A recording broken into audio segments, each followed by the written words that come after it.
वहाँ जाके आप देखिए, आपको आपकी ज़िंदगी के वो मसले मसाइल के हल मिलेंगे जो आपने कभी सोचे नहीं होंगे, और आप सुसाइड से बच सकते हैं और काफ़ी बड़े बड़े मसले मसाइल से बच सकते हैं। आज हमारे पास एक क्वेश्चन है, क्वेश्चन की पूरी लिस्ट है हमारे पास। बहुत सारे सवाल हैं, लेकिन हम चंद पे वीडियो बनाएंगे और बताएंगे। पहला सवाल क्या बेटा बताएंगे? अस्सलाम वालेकुम स्टूडेंट्स, कैसे हैं आप? सब ठीक ठाक हैं? अच्छा, हम आप सबके मसले मसाइल को हल करते हैं, आपकी रियलिटी बेस्ड लाइफ के प्रॉब्लम्स को सॉल्व करते हैं और आपको वो एक्सपीरियंस बताते हैं जिससे आप अपनी ज़िंदगी को बेहतर बना सकते हैं। और अगर आप चाहते हैं कि आप हमारी बाकी वीडियोस को देख सकें तो YouTube पे जाकर सर्च कीजिए सर वकार वहीद रियल मोटिवेशन।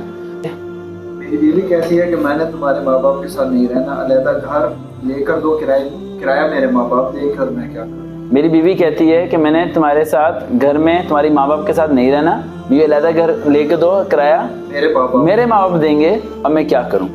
ये यानी कि एक हस्बैंड जो है वो शिकवा कर रहा है, वो कह रहा है कि हमारे घर में लड़ाई झगड़े होते हैं, फसाद होते हैं और काफ़ी पंचायतें वगैरह चल रही हैं। तो उसका सोल्यूशन एक ही निकाला गया है मेरी वाइफ के घर वालों ने। उन्होंने ये कहा है कि हम आपको एक अलग घर किराए पे लेके दे देते हैं, आप सामान उठाएं, वहाँ शिफ्ट हो जाएं, और जो है ना हमने आपके घर वालों के साथ रहना नहीं है। अब वो लड़का अपने वालिदैन के साथ रहना चाहता है। अब इस मसले का हल क्या है, शुरू करते हैं। सबसे पहला पॉइंट, ये नौबत आती कब है?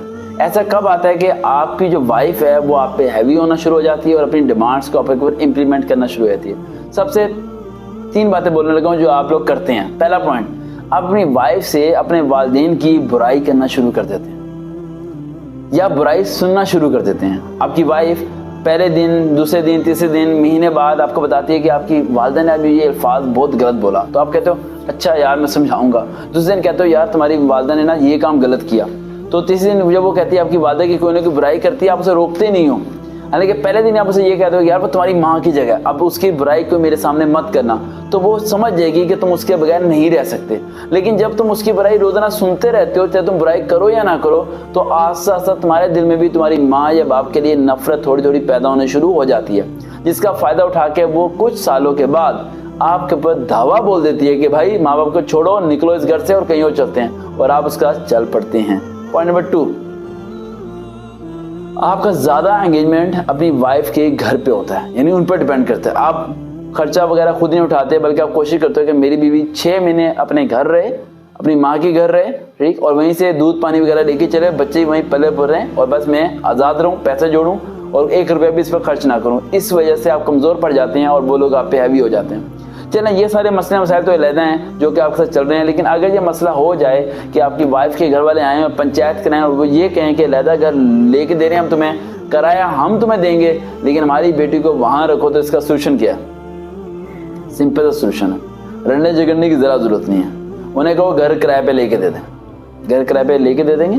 उन्हें कहो ठीक है सामान लेके बीवी का वहाँ रख दो, रख दिया सामान।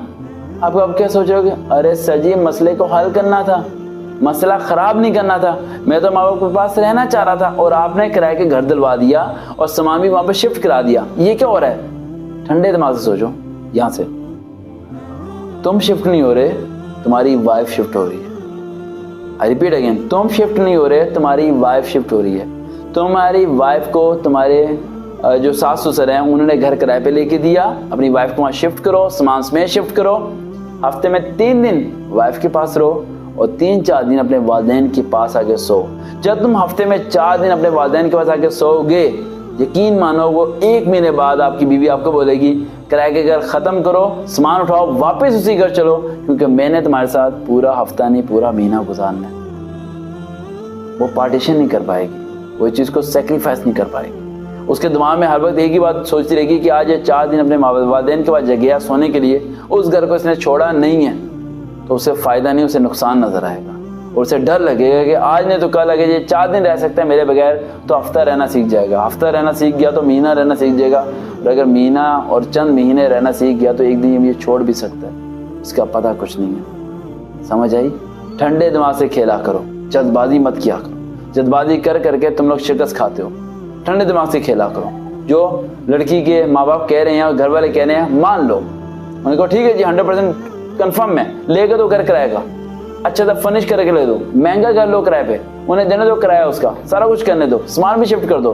वो अगर आपके वालिदैन के साथ नहीं रहना चाहती है, सब चीज़ें नहीं करना चाहती, तो उसकी एक प्योरिटी थी कि तुम भी उसके साथ शिफ्ट हो जाओ, लेकिन तुमने शिफ्ट होना है हाफ वीक के लिए। तो मैंने कहने का 3 दिन मैं वहाँ सोऊंगा और 3 दिन मैं अपने वालिदैन के पास सोऊंगा, क्योंकि वो बूढ़े हो चुके हैं, उनकी खिदमत करना मेरे पे फ़र्ज़ है। ये बात उसे मजबूर कर देगी बाकी 7 दिन भी तुम्हारे साथ तुम्हारे घर गुजारने में।